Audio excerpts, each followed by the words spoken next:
नमस्कार, जय हिंद, जय भारत। मैं रोश चौहान आपका अपने YouTube चैनल पर बहुत बहुत स्वागत करती हूँ। हम पढ़ रहे हैं NCERT history class 8 chapter 9। Chapter 9 क्या है? चैप्टर 9 है राष्ट्रीय आंदोलन का संगठन। कब से कब तक? 1870 के दशक से लेकर के 1947 तक हम पढ़ेंगे। इस चैप्टर को जानेंगे, समझेंगे। क्या जानेंगे इस चैप्टर में?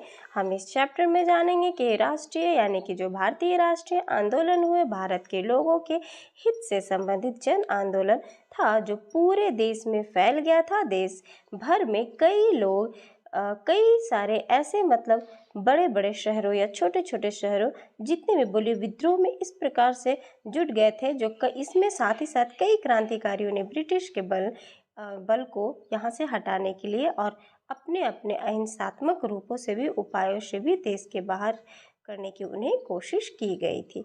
तो सभी के मिलकर मिली हुई यह लड़ाई सबके मिलकर अपने देश भर में राष्ट्रवाद को बढ़ावा देने के लिए ये चैप्टर को दिया गया है। और इतना ही नहीं, इससे बहुत सारे इन्फॉर्मेशन हमें ये प्राप्त होते हैं जो आपका कंपटीशन से रिलेटेड या अपनी नॉलेज या क्लास में हर इम्प्रूवमेंट को या फिर इससे जुड़ी, ऐसा नहीं कि सिर्फ आपका ये क्लास तक ही रह जाएगा, क्लास 8 तक है। ये एक ऐसा इंपॉर्टेंट चैप्टर है जो सिर्फ क्लास तक ही नहीं, आपके पूरे लाइफ में किसी भी जगह पे कहीं पर भी ये आपके हर क्वेश्चंस का जवाब इस चैप्टर से मिल सकता है। तो वक्त न ज़ाया करें, चलिए हम पढ़ते स्टार्ट करते हैं चैप्टर को। यहाँ पर हम पहले देखेंगे कि इस चैप्टर में हमें दिया हुआ है, यहाँ पर एक फिगर दिया हुआ है और इस फिगर में क्या दिया हुआ है कि भारत छोड़ो आंदोलन के दौरान प्रदर्शनकारियों पर आंसू गैस के गोले छोड़ती पुलिस।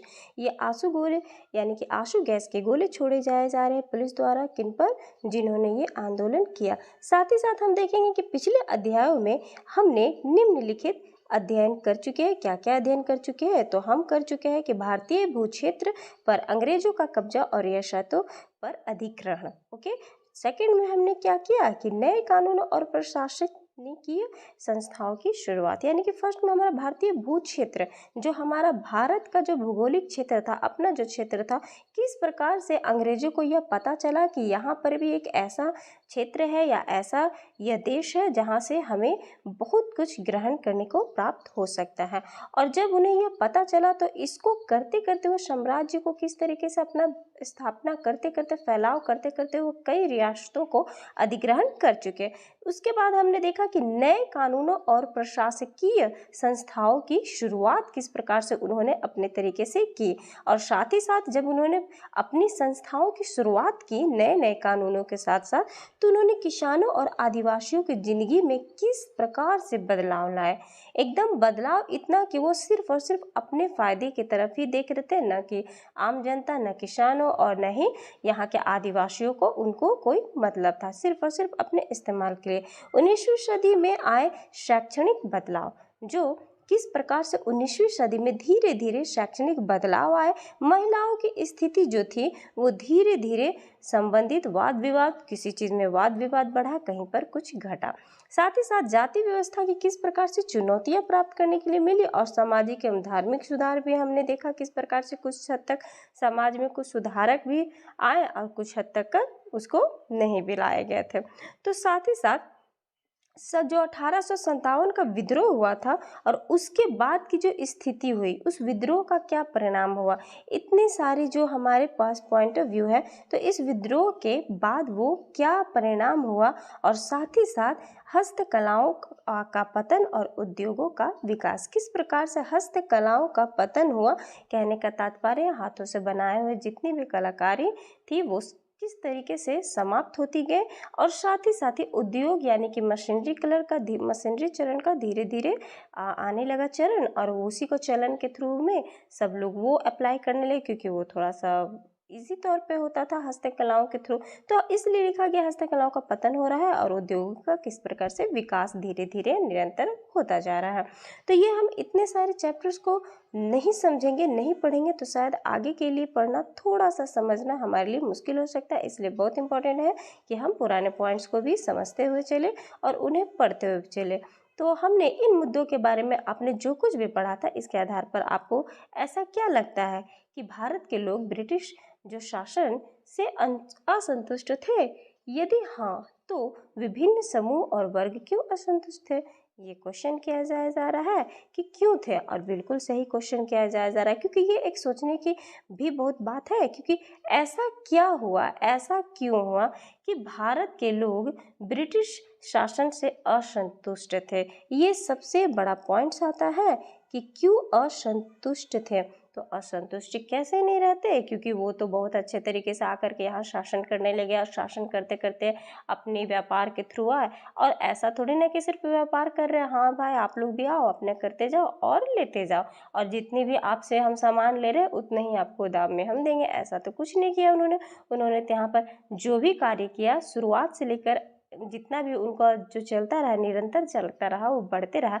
ऐसा नहीं कि उन्होंने भारतीयों के भी मुनाफे के बारे में सोचा, उन्होंने तो सिर्फ और सिर्फ अपने बारे में सोचा। उन्होंने तो ये सोचा कि हम किस प्रकार से अत्यधिक इनसे मुनाफा कमा सके, और इनको जो भी हो सो हो। वो आपका नुकसान तो नुकसान, क्योंकि उन्हें तो अपनी जेबें भरनी थी, अपने देश को, अपने देश में जाकर के उस चीज़ को दिखाना था, और अपने लिए वो इस चीज़ को जी रहे थे, कोशिश कर रहे थे। उनकी कोशिश यही थी कि ब्रिटिश शासन प्रशासन की कि कंपनी के थ्रू जो भी उनकी लागत जितना से जितना है हम फ़ायदा कमा सकते हैं ले, और यहाँ से निकले। या कोई भी डिसीजन घर का लेते हैं, जिस प्रकार से हमारे घर में पारिवारिक जब भी हमारा कोई मुद्दा या कोई भी बात विचार विमर्शता घर में चलती हैं, आप भी ध्यान देते होंगे घर में कि जब भी हमारा फैमिलीज मैटर होता है, जब हमारे गार्जियन करके कोई डिसीजन लेते हैं, उस वक्त कोई बच्चा बीच में बोल पड़े और वो बीच में बोलेगा कि डैडी ये चीज़ ऐसे क्यों होता है, मम्मा वैसे क्यों होता है, तो उस वक्त उसे क्या जवाब में मिलेगा? ऑब्वियसली पेरेंट्स की तरफ से ये जवाब मिलेगा, अभी आप शांत रहो, अभी आपको से कुछ नहीं पूछा जाए, ज़रा अभी हम बीच में बोल रहे हैं, बीच में आप ना बोले। फिर कुछ समय बाद वो एक दूसरे से बात कर रहे हैं, कुछ विचार विमर्शता कर रहे हैं डिसीजंस को लेकर के, और उसी बीच में यदि बोला जाए बीच में कि हाँ डैडी मैं इसका सवाल का जवाब देते हुए, तो उस वक्त आपको ये जवाब मिलेगा कि कृपया करके बेटा आप इस रूम से बाहर चले जाए, जब हम आपको बुलाए और जब आपसे आंसर पूछे तब आप हमें जवाब देना, अभी हमें पहले खुद में कर लेने दीजिए। उस वक्त आपके लिए सही होगा कि आप उस वक्त चले जाए, अब कुछ समय बाद आए, और उसके बाद निष्कर्ता पूरी तरीके से सुन करके जो भी उन लोग का डिसीजन हो उसके बाद अपने अकॉर्डिंग आप बोले। लेकिन बीच में बार बार बोलना वो सही नहीं होता, तो उस वक्त उनको डिस्टर्बेंट लगता है। बिल्कुल सेम टू सेम जब हमारा अपना देश है, अपना कंट्री और अपना सब चीज़ है, उस बीच में उनका हमेशा बोलना ब्रिटिश शासन का, वो हमारे लिए सही नहीं था। वो भी तब जब वो हमारे हर वो छोटे से छोटे नीति, राजनीतिक हो या धार्मिक हो या आर्थिक हो, किसी भी मुद्दा पे वो जब मन तब बोल देते, और सिर्फ बोलना नहीं, वो उसे हथियाना भी चाहते थे और अपने हाथ में लेने के लिए कर रहे थे। तो वो क्या हमें पसंद आता? बिल्कुल भी नहीं पसंद आता। लगता हमारा देश, हमारा डिसीजन, और देखो सारा का सारा ये लेकर के बैठे हुए। तो यही सब जो कुछ छोटे छोटे पॉइंट्स थे, जो शुरुआत से अभी आपने ये नोट्स जो हमने पॉइंट्स करके आपने देखा, ये सारे पॉइंट्स यही दर्शाते हैं ना कि इन सब पॉइंट्स का कारण ही है कि ब्रिटिश शासन से असंतुष्ट थे। कौन? भारतीय लोग। रीज़न यही था क्योंकि वो इन सारे मामले में जो भी हम यहाँ पर देख रहे हैं, वो ये सारे मामले में हस्तक्षेप करते थे।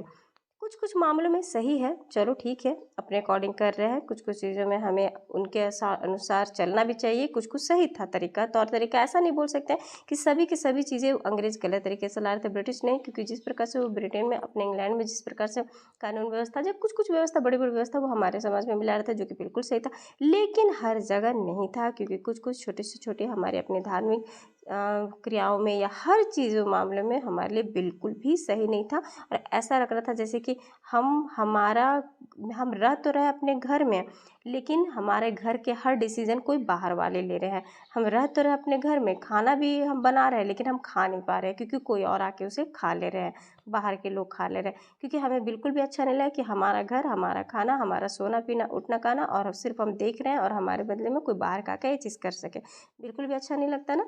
इसी प्रकार से है कि हमारा देश, हमारा घर था, जो कि हमारे घर पे कोई और कब्जा करके बैठा था। वो कौन थे? वो कौन था? वो ब्रिटिश शासन। तो ये चीज़ कैसे पसंद आती, इसलिए ये रीज़न बहुत बड़ा था कि भारत के लोग वहाँ से असंतुष्ट थे ब्रिटिश शासन से। तो ऐसा क्या हुआ, असंतुष्टता का क्या कारण निकला? असंतुष्टता का कारण आगे हम पढ़ेंगे। पहले तो हमें यह शुरुआत करना पड़े कि राष्ट्रवाद का उदय किस प्रकार से हुआ। सबसे पहले राष्ट्रवाद का उदय कौन समझते हैं माय फ्रेंड्स, कि ये किस प्रकार से हुआ? राष्ट्रवाद का उदय, उपरोक्त बदलावों ने लोगों को एक अहम सवाल के बारे में सोचने में व्यवस्था कर दिया। बिल्कुल व्यवस्था करेंगी, क्या कर दिया कि यह देश है क्या? बिल्कुल करेक्ट सवाल है ना, बिल्कुल हम सोच सकते हैं ना, यह देश क्या है और किसके लिए है। इसका जवाब धीरे धीरे इस रूप में सामने आया, किस रूप में सामने आया कि भारत का मतलब यहाँ की जनता, भारत यहाँ रहने वाले किसी भी वर्ग, रंग, जाति, पंथ, भाषा या जेंडर वाले तमाम लोगों का घर है। क्या है? घर है। इट मीन्स सबसे पहले सबके माइंड में ये आने लगे आखिरकार ये अंग्रेज आए क्यों, और जब अंग्रेज आए तो हमारे देश पे इस तरीके से क्यों कर रहे कब्जे, आखिर यहाँ इनको इम्पोर्टेंस क्या, आखिर ये है क्या। एक तरह से सही बोले तो सभी लोगों का दिमाग में ये दिन रात अब आने लगा, धीरे धीरे समझ बढ़ने लगी भारतवासियों की कि आखिर ये देश क्या होता है। यानी कि हम जो, क्योंकि पहले जो थे वो छोटे छोटे एरियाज में सब बटे हुए थे और उनको ये नहीं पता, वो बस इसी एरिया तक सीमित थे ना, अपने छोटे छोटे एरियाज में सीमित थे। लेकिन जब अंग्रेज आए वो तो सारे एरियाज को ध्यान दे रहे थे ना, टारगेट कर रहे थे, धीरे धीरे सबको अपने अधीन में ले रहे थे, यानी अपने अंतर्गत ले रहे थे। लेकिन सबका जब माइंड काम किया कि आखिर ये धीरे धीरे जो बढ़ रहा है, यानी कि और भी भारतीय और भी हमारे जैसे लोग और भी जो भी है इस एरियाज में ये ले रहे हैं, तो आखिर ये भारत है क्या। तो उन्हें धीरे धीरे समझ में आने लगा, और ये किसके लिए है ये इन्हें समझ में क्या आया, तो इन्हें यह समझ में आया धीरे धीरे कि भारत जो है वो कुछ और नहीं, भारत एक जनता, भारत का यानी कि यहाँ का जो रहने वाले जो भी वर्ग है, रंग है, जाति, पंथ या जेंडर, यानी किसी भी प्रकार की भाषा यहाँ बोले जाने जाओ, हिंदी, इंग्लिश, तेलुगु, मराठी, बांग्ला, उर्दू, कुछ भी, और जो भी पंथ है सबके अपने अपने जाति जो भी है यहाँ पर, हिंदू, मुस्लिम, सिख, ईसाई, कोई भी हो, रंग हो, काला, सांवला, गोरा, किसी भी कलर का, और वर्ग कोई भी बटा हुआ उनका, जेंडर कोई भी हो, तो ये सभी तमाम क्या है, ये सभी लोगों का भारत एक घर है। ये देखिए दिमाग में सबके आ गया, सबको समझ में आ गई। अब क्या दिमाग में आया, जब इतना पहली बात सबको समझ में आ गई तो दूसरी बात आई कि यह देश और इसके संसाधन किसका है और इसकी सारी व्यवस्था किसकी है, ये सारी की सारी किसकी है, भारतवासियों के, यानी कि जो उस भारत में रह रहे हैं, उस देश के अंडर में रह रहे हैं। ये सारा संसाधन जो कि अभी अंग्रेज लेके जा रहे हैं, ये सारी व्यवस्था जो कि अभी वो शासन कर रहे हैं, ये सब का सब किन का है, भारतवासियों का है। अब जब इस जवाब के साथ एहसास होने लगा तो उनके सामने आया क्या, अंग्रेज भारत के संसाधनों, वहाँ के लोगों की जिंदगी पर कब्जा जमाए हुए हैं, और जब तक ये नियंत्रण खत्म नहीं होता तब तक भारत यहाँ के लोगों का, भारतीयों का नहीं हो सकता। तो कहाँ से होगा, क्योंकि ये तो अंग्रेज लेकर के बैठे हुए हैं। जब दिमाग जब तक आया लोगों के पास तब तक समझ में आया कि हमारी ज़िंदगी पर कब्जा करके पूरे के पूरे जमा कर कौन बैठा हुआ है, ये अंग्रेज बैठे हुए हैं। तो अब तो हमें आज़ादी चाहिए, आज़ादी चाहिए, इनके चाहने के लिए क्या करना होगा, इनका जो नियंत्रण है उसे ख़त्म करना होगा। लेकिन यह तो हम कर नहीं सकते क्योंकि ये तो पूरी तरीके से कर चुके हैं। तो अब इसके लिए देखिए आगे क्या होता है। इसके लिए यह होता है कि ये चेतना 1850 के बाद बने राजनीतिक संगठनों के साफ कर दिया करने लगी कि 1870 से लेकर 1880 के दशकों में बने राजनीतिक संगठनों में यह एक चेतना और गहरी हो चुकी थी। इसमें से ज़्यादातर संगठनों की बागडोर वकील और अंग्रेजी से शिक्षित पेशेवरों के हाथ में थी, और पूरा सार्वजनिक सभा, इंडियन एसोसिएशन, मद्रास महाजन सभा, बॉम्बे एजिडेंसी एसोसिएशन और भारतीय राष्ट्रीय कांग्रेस आदि इस तरह के प्रमुख संगठन थे। तो यहाँ पर माय फ्रेंड्स देखिए, यहाँ पर कितने अच्छे पॉइंट्स को बताया गया कि अब जब सबका दिमाग में ये आ गया, यानी सबकी चेतना जब जगी, यानी कि 1850 में 50 के बाद जो जगी, तो वो राजनीतिक संगठनों की तरफ से ये तरीके से पूरी तरीके से दिखाई देने लगा, जो कि ये क्या आई लास्ट में, यही आई 1870 से लेकर 1880 के दशक में राजनीतिक संगठनों में अलग अलग बदलाव आए। सबका देखिए माइंड यहाँ पर काम करने लगा ना, जितने भी शिक्षित थे, अंग्रेजी शिक्षित पेशेवर, उन लोगों के हाथों में था टोटल क्या, बागडोर, वकीली का बागडोर, यानी कि छोटे से छोटे जो भी डिसीजन होते से बड़े डिसीजन तक सारा का सारा बागडोर तो अंग्रेजों का हाथ में था। तो ये इस तरीके से जब अब समझ में आने लगी तो एक तरह से अलग तरीके से पूना में सार्वजनिक सभा किया गया, जो कि इंडियन एसोसिएशन, मद्रास महाजन सभा, बॉम्बे रेजिडेंसी एसोसिएशन और भारतीय राष्ट्रीय कांग्रेस, इस प्रकार का अब संगठन बनाया जाने लगा। क्यों? क्योंकि हमारा भी अपना खुद का संगठन होना चाहिए, भारत का भी होना चाहिए। जब हमारा यह देश है, जब हमारे यहाँ के लोग हैं, जब हमारे लोगों का यहाँ का संसाधन हमें जब पता चल चुका है कि ये एक देश है जो कि देश हमारा है, तो हमारे भी यहाँ की बहुत चीज़ें होनी चाहिए, अपना एसोसिएशन होना चाहिए, यानी अपने संगठन होने चाहिए, और उस संगठन में अपना फैसला भी होना चाहिए। तो वो कैसे होगा, तो ये संगठन के थ्रू होगा। तो उस तरीके से पुनः सार्वजनिक सभा में नाम को गौर से दिखाया गया। और सार्वजनिक का मतलब होता है, क्या होता है मतलब सार्वजनिक का, तो सार्वजनिक का मतलब आपको दिया गया है, क्या होता है, सब लोगों का या सबके लिए, जिसका आपको बताया गया यहाँ पर। सर्व का मतलब क्या होता है? सभी। जनिक का मतलब क्या होता है? लोग। और का, ठीक है ना, यानी कि जनिक का लोगों का, यानी सभी लोगों का। हालांकि इनमें से बहुत सारे संगठन देश को खास हिस्सों में काम कर रहे थे और अपने अपने लक्ष्य को, मतलब भारत के सभी लोगों का लक्ष्य जो बताते थे, तो वो उसी अकॉर्डिंग चल रहे थे। उनमें उनके मुताबिक उनके लक्ष्य किसी खास इलाके, समुदाय या वर्ग के लक्ष्य नहीं थे, क्योंकि वे सोच के साथ काम कर रहे थे और संप्रभु हो, यानी कि लोग संप्रभु हो, ये इस प्रकार से वो काम कर रहे थे। संप्रभुता का एक आधुनिक विचार और राष्ट्रवाद का बुनियादी तत्व होता है। बिल्कुल होता है। ये संगठन इस धारणा के साथ आगे निरंतर बढ़ रही थी। भारतीय जनता को अपने मामलों के बारे में भी फैसला लेने की आज़ादी अब धीरे धीरे होने लगी। 1870 से 1880 के दशक में ब्रिटिश शासन के प्रति असंतोष और ज़्यादा गहरा होने लगा। क्या होने लगा? तो 1800 यानी कि 1878 में आर्म्स अलर्ट पारित किया गया कि जिसके जरिए भारतीयों द्वारा अपने पास हथियार रखने का अधिकार छीन लिया गया। क्योंकि ऑब्वियसली जब अब भारतीयों को समझ में आने लगा, अब छोटे छोटे अब संगठन बनने लगे, अब अपना छोटे छोटे डिसीजन वो भी लेने लगे कुछ कुछ कार्य में। तो अब ऐसा तो नहीं है कि अब अंग्रेज सिर्फ और सिर्फ देखेंगे, ब्रिटिश शासन को भी थोड़ा थोड़ा असंतुष्टता झलकने लगी, यानी अब उनको भी एक तरह से बेचैनी आने लगा, उनके भी दिमाग में काम करने लगे कि अब ये भारतीय, मतलब एक तरह से ये अब धीरे धीरे खड़े हो रहे हैं हमारे अगेंस्ट में। ये ऐसा ना हो कि किसी दिन ज़्यादा खड़े हो जाए, तो इसके लिए हमें भी कुछ करना चाहिए इन्हें दबा कर रखने के लिए। तो वो क्या करना चाहिए? तो वो अपने हथियार उनके हाथों में नहीं आने देना चाहते थे, यानी कि ब्रिटिश शासन नहीं चाहती थी कि जिस प्रकार से उनके जो अपने हथियार है, जो कि वो हथियार भी इन्हीं हमारे ही देश में रहकर हमारे ही खजाने के थ्रू उनको बनने में मतलब मदद मिली थी। तो वो उन्हें भी नहीं चाहते थे कि भारतीय लोगों के पास हो, क्योंकि उनको डर था कि यदि भारतीय लोगों के पास ये हथियार रहा तो कल के डेट पे क्या पता वो वापस हम पर मतलब वार कर सकते उन हथियारों से। इसलिए वो अधिकार वो हथियार रखने का छीन रहे थे। और साथ ही साथ उसी साल वर्नाक्यूलर प्रेस एक्ट भी पारित किया गया था, और जिससे सरकार की आलोचना करने वालों को चुप कराया जा सके। यानी कि अब उनको ये नहीं है कि हमारे बारे में तू मैं जरा सा भी अंग्रेज के खिलाफ कहीं से भी कुछ भी सुनने मिले, तो वो चुप कराने के लिए आप समझ रहे हैं कि इस तरीके से वो अप्लाई करते होंगे। इस कानून के प्रावधान था कि अगर किसी अखबार में कोई आपत्तिजनक चीज़ छपती है तो सरकार उसकी प्रिंटिंग प्रेस सहित सारी संपत्ति को जब्त कर सकती थी। और 1883 में सरकार ने इल्बर्ट बिल लागू करने का प्रयास किया। इसको लेकर के काफ़ी हंगामा भी हुआ। इस विधेयक में प्रावधान किया गया था कि भारतीय न्यायाधीश में ब्रिटिश या यूरोपीय व्यक्तियों का पर मुकदमा चलाया जा सकता है। क्यों चलाया जा सकता है और कैसे? ताकि भारत में काम करने वाले अंग्रेज और भारतीय न्यायाधीशों के बीच समानता स्थापित की जा सके। एक तरह से ये चाहते थे कि मतलब कि उनके मन में तो ये था, अपना वो ब्रिटिश सारा का सारा मतलब अपना रूल रेगुलेशन यहाँ ला रहे थे, कर रहे थे, लेकिन थोड़े गलत तरीके से ला रहे थे। यदि वो उस चीज़ का थोड़ा सा नियमता और सबके मतलब अपना धार्मिक चाहो या फिर सबकी इच्छाओं को यदि ध्यान में रखते हुए करते तो शायद वो इतने बुरे ना होते। और ऐसा नहीं कि एकदम जाना ही उन्हें पड़ता, लेकिन उनका जिस तरीके से बिहेवियर था, ऐसा नहीं था कि सब ब्रिटिश उसी प्रकार के थे, मतलब अच्छे भी थे कुछ कुछ नहीं। में कुछ बात विचार से भी समझते थे, लेकिन कुछ तो समझ रहे हैं, लात के भूत बात से कैसे मानते हैं। तो वही हाल इनका भी था, कुछ को था। जैसे कि अब वो देखना नहीं चाहती थी ना इंडियंस को, जरा सा भी अपने मतलब स्तर पे नहीं देखना चाहती थी, और स्तर पे देखती तो उन्हें डर था कि कल के डेट पे ये हमारे विरोध पे खड़े हो जाए। तो उनके लिए वो रोकने के लिए उनको जो मिला वो कोशिश करते रहे। अंग्रेज के विरोध में की वजह से सरकार ने यह विधेयक वापस ले लिया, लेकिन भारतीयों ने इस बात का काफ़ी विरोध किया।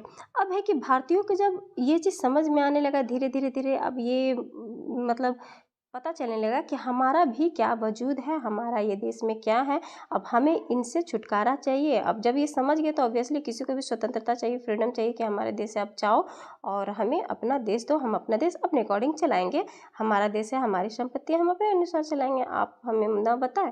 इस तरीके से हर कोई किसी की इच्छा होती है ना कि हमारा जो चीज़ें हमें वापस लौटा दिया जाए। तो इस घटना को मतलब कि अब धीरे धीरे विरोध अब दोनों के बीच में होने लगा। कहीं पर कुछ में भारतीयों का कुछ डिसीजन रहा, कुछ में अंग्रेज़ों का डिसीजन रहा, कुछ जगह दोनों का टकराव रहा, कुछ जगह मामला काफ़ी ज़्यादा शांत रहा, मामला काफ़ी ज़्यादा उच्च रहा, भयावह। तो इस तरीके से मतलब धीरे धीरे विरोध में आगे पीछे चलता रहा। तो इस घटना से भारत के अंग्रेज़ों के असली रवैये का पता चला। तो किस घटना से भारत के असली अंग्रेज़ों के असली रवैये का पता चला? कि यहाँ पर जो आपको बताया गया है कि जब अंग्रेज के विरोध की वजह से सरकार ने इस विधेयक वापस ले लिया तो भारतीय ने इस बात का काफ़ी विरोध किया। जैसे कि जो भारतीय न्यायाधीश के बीच में जो समानता स्थापित करने के लिए चाहते थे कि भारतीयों को भी कानूनी तौर पे यह अधिकार प्राप्त हो कि वो अंग्रेज़ों की तरफ से भी जहाँ पर उन्हें लगे वहाँ बोला जा सका। तो इस चीज़ को उन्होंने वापस ले लिया। अंग्रेज़ों ने ये चीज़ न करने के लिए मतलब उन्होंने कहा गया कि नहीं, इस चीज़ का अधिकार भारतीयों को न दिया जाए। तो ऑब्वियसली भारतीयों में गुस्सा तो उमड़ेगा ही। तो इस चीज़ के लिए उनमें गुस्सा भी उमड़ा और भारत में अंग्रेज़ों के इस रवैये का पता चला और साथ साथ और भी ज़्यादा उन्हें निकालने की ज़रूरत फील होने लगा कि नहीं, ये एकदम नहीं चला सकते और इन्हें हम चलाने भी नहीं देंगे, क्योंकि हमारे अकॉर्डिंग तो ये बिल्कुल भी नहीं चलते, ना हमारे सुनते हैं अंग्रेज़। तो पढ़े लिखे भारतीयों के एक अखिल भारतीय संगठन की ज़रूरत थी और वो 1880 में ही महसूस की जा रही थी। परंतु एल्बर्ट विधेयक ने इस चाह को और गहरा कर दिया और 1885 में देश भर के 72 प्रतिनिधियों ने बम्बई से सभा करके भारतीय राष्ट्रीय कांग्रेस की स्थापना का फैसला लिया। संगठन ने प्रारंभिक नेता दादा भाई नौरोजी, यहाँ पर देखिए कौन कौन इस संगठन में शामिल थे, मुख्य तौर पे वो बताया जा रहा। दादा भाई नौरोजी थे, फिरोज शाह मेहता थे, बदरुद्दीन तैयब जी थे और WC बनर्जी, सुरेंद्रनाथ बनर्जी और रामेश्वर चंद्र दत्त, S सुब्रमण्यम अय्यर एवं अन्य प्रायः बम्बई और कोलकाता के ही थे। नौरोजी व्यवसायी और प्रचारक थे, है ना, वो व्यवसायिक तो थे, साथ साथ प्रचारक भी थे, यानी कि रिपोर्टर भी थे वो एक तरह से। वे लंदन में रहते थे और कुछ समय के लिए ब्रिटिश संसद के सदस्य भी रहे। उन्होंने युवा राष्ट्रवादियों का मार्गदर्शन किया, है ना, और सेवानिवृत्त ब्रिटिश अफसर ह्यूम ने भी विभिन्न क्षेत्रों में भारतीयों को निकट लाने में अहम भूमिका अदा की। और यहाँ प्रचारक देखिए दिया गया है, इनके बारे में, किन के बारे में प्रचारक के लिए दिया गया है, तो यहाँ दादा भाई नौरोजी के बारे में दिया गया है। यहाँ पर कि प्रचारक में क्या दिया गया है, तो प्रचारक में दिया गया कि ऐसा व्यक्ति जो सूचनाओं के प्रसार, रिपोर्ट्स, बैठकों में भाषण आदि के जरिए किसी खास विचार का प्रचार प्रसार करता है, उसे हम क्या बोलते हैं, प्रचारक बोलते हैं।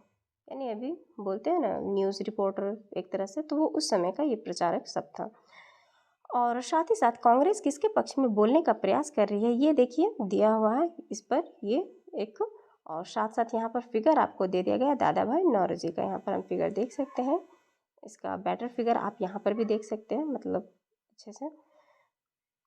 नौरोजी की पुस्तक पॉवर्टी एंड मतलब ब्रिटिश रूल इन इंडियन में ब्रिटिश शासन के आर्थिक परिणामों की बहुत तीखी आलोचना की गई है, क्योंकि वो अपने तरीके से किए हुए हैं, अपने तरीके से, जो कि उन्हें पसंद नहीं आता था ब्रिटिश शासन को, लेकिन ये इन्हें जो दिखेगा वो तो करेंगे ना। उभरता हुआ राष्ट्र, अब राष्ट्र किस प्रकार से उभर रहा वो देखिए यहाँ पर दिखाया गया है।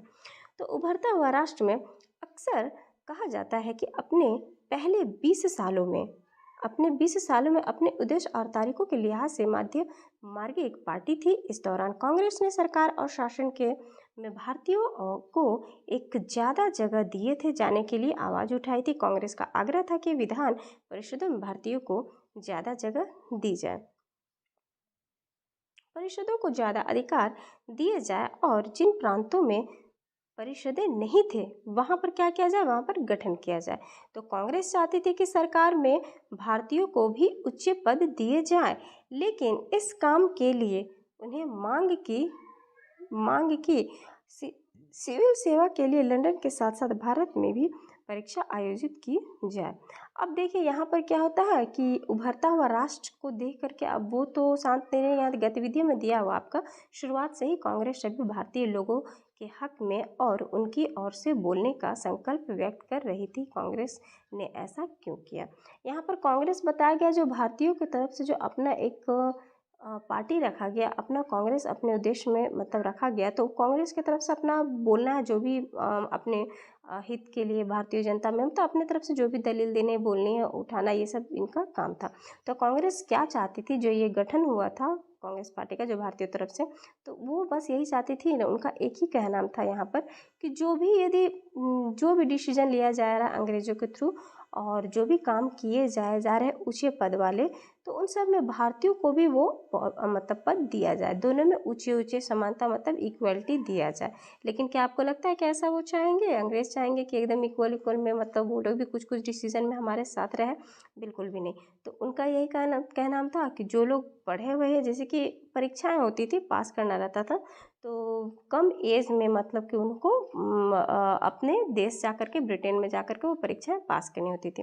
तो इस तरीके से कांग्रेस का कहना था कि ये गलत है, क्योंकि आप एज भी कम रखे हैं और प्लस उतनी दूर जा कर के एग्ज़ाम देना है, तो सबके लिए तो पॉसिबल नहीं होगा ना कि लंदन जा कर के एग्ज़ाम दे। आप कुछ ऐसा काम कीजिए जो हमारे देश में भी ये व्यवस्था हो, ताकि हम भी अपने देश में अपने ऊंचे पद के लिए, यानी कि पढ़ लिख करके ऊंचे पद के लिए, मांग के लिए, हम भी सिविल सेवा में यदि काम करना चाहे लंदन के लिए, तो हमें मतलब उतनी दूर मतलब न जाना पड़े। इस टाइप से ये भी हमारे तरफ से भी, भारतीयों की तरफ से ये मतलब रखा गया था। तो शासन व्यवस्था के भारतीयकरण की मांग नस्लवाद के खिलाफ चल रहे आंदोलन का एक हिस्सा बन चुकी थी, क्योंकि तब तक ज़्यादातर महत्वपूर्ण नौकरियां पर गौरे अफसरों का ही कब्जा था। अफसर लोग ही ज़्यादातर नौकरी उठाते थे, क्योंकि वो पढ़े लिखे और बड़े बड़े घर के रहते थे। अंग्रेज आमतौर पर यह मानकर चलते थे कि भारतीयों को जिम्मेदारी भरे पद नहीं दिए जा सके। ओके, देख रहे हैं ना, भारतीयों की जिम्मेदारी भरे पद नहीं दिया जा सके। कितने अच्छे सोच रखे हैं ना, ताकि वो आगे बढ़ ही ना सके, क्योंकि अंग्रेज अफसर अपने भारी भरकम वेतन का एक बड़ा हिस्सा ब्रिटेन भेज देते थे। इसलिए लोगों को उम्मीद थी कि भारतीयकरण से यहाँ की धन संपत्ति भी कुछ हद तक भारत में रुकने लगेगी। भारतीयों की मांग थी कि, क्योंकि उनको लग रहा था कि यदि भारत ही बड़े बड़े मतलब पढ़ लिख करके ओहदा प्राप्त कर लेंगे, तब तो ये तो अपना यहाँ पर इनकम अच्छा खासा चलाने लगेंगे। अपना ही कहते हैं ना कि अपना सामान अपने देश में ही रखो, सबसे ज़्यादा फ़ायदा कमाओ, यानी अपना सामान अपना देश, पैसा अपना पैसा अपने देश में रखो, सिक्योर करो। क्योंकि इनका क्या नाम था, किसी और देश का उठाओ सामान और अपने देश में लाओ। तो यदि हम अपने ही सामान यहीं पर क्रय विक्रय करें, अपने ही देश में रखेंगे, तो हमारा देश का मतलब दूसरे देश से तो बेटर ही है ना, कि हमारा देश में ही पैसा हमारे देश में ही रहेगा। तो इसलिए बोला जाने का, तो ये वो नहीं चाहते थे। कौन नहीं चाहते थे? ब्रिटिश लोग नहीं चाहते थे। तो भारतीयों की मांग थी कि न्यायपालिका को कार्यपालिका से अलग किया जाए, यानी कि पहले उन लोगों का किस प्रकार से कानून व्यवस्था होता था, मतलब अंग्रेजों का, कि एक ही में सारा चीज़ सिमट देते थे, क्योंकि उनके लिए छोटे छोटे टुकड़ों में बांटते नहीं थे। वो कोई भी मसला या मुद्दा उठाए, उसको सिंपली एक ही कोई व्यक्ति मतलब एक ही व्यक्ति को दो तीन कार्य को करना पड़ता था, कि उसी को डिसीजन भी सुनाना है, उसी को उसको कार्य मतलब भार पूरा देना है, जो भी करना है सारा, मतलब न्यायपालिका भी कार्य और कार्यपालिका भी कार्य उन्हीं को करना। तो ऐसा नहीं चाहते थे, भारतीय चाहते थे कि वो सब अपना अपना मतलब एक दिया जाए, आर्म एक्ट को निरस्त किया जाए और अभिव्यक्ति व बोलने की स्वतंत्रता दी जाए। पहले बोलने की भी स्वतंत्रता नहीं थी भारतीयों की, चाहे किसी भी कोई भी चलो कुछ हो गया तो ये सब में छोटी छोटी चीज़ें जो बहुत इंपॉर्टेंट रोल लगता है, जो बाद में चल के बहुत बड़ा दिक्कतों का मतलब एक तरह से होता है।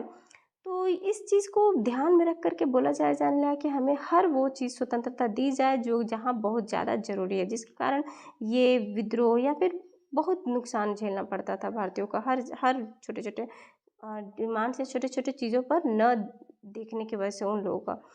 तो शुरुआती सालों में कांग्रेस ने कई आर्थिक मुद्दे भी उठाए थे। उनका कहना था कि भारत में ब्रिटिश शासन की वजह से ही गरीबी और अकाल पड़ रहे हैं। बढ़ते लगान के कारण काश्तकार और जमीन विपत्ति हो गए थे और अनाजों में भारी निर्यात की वजह से खाद्य पदार्थ का अभाव पैदा हो गया था। बिल्कुल सही कहना था, क्योंकि कांग्रेस का यह मुद्दा था कि जो भारत में इस प्रकार से गरीबी और इतना अकाल पड़ रहा हो, किसके कारण? ब्रिटिश शासन के कारण, क्योंकि भारत का सारा चीज़ तो वो लेकर के अपने देश में चले जा रहे हैं और जो भी बचा कुचा सामान उस पर अपना ऐश कर रहे हैं। छोटे छोटे जो गरीब से गरीब लोग हैं, जो हर वो व्यक्ति, क्योंकि यहाँ हर प्रकार का व्यक्ति रहता था ना, हर तरीके के लोग रहते थे, जमींदार हो, किसान हो, गरीब व्यक्ति हो, हर प्रकार का। आप तो सबसे लगान वसूल लेते थे, सबसे इतना ऐठ लेते थे, सारे उनके निचोड़ता ही उठा लेते थे ना, कि वो क्या खाएंगे बेचारे, क्या पिएंगे, क्या किस तरीके से अपना जीवन शैली जिएंगे, इससे आपको कोई मतलब नहीं रहता था। लेकिन हाँ, वो किस तरीके से जीते थे वो उनसे पूछो, है ना। तो वो सब कौन देखेगा, वो सब का भार कौन सहेगा, तो उस सब का जिम्मेदार कौन है? तो वो सब का जिम्मेदार कौन था? ब्रिटिश शासन, क्योंकि उनके वजह से ये सारी प्रॉब्लम्स क्रिएट हो रही थी। तो वही कांग्रेस की मांग थी कि ये जो लगान आप जो इतने भर के रखे हैं सब में, जो नहीं भी देने लायक है, उनको भी आप ले रहे हो ज़बरदस्ती, तो वो सब न किया जाए। और फौजी खर्चे में भी जो कटौती आप करते थे तो वो सब भी न किए जाए। फौजी खर्चे में कटौती मतलब करनी चाहिए, सॉरी।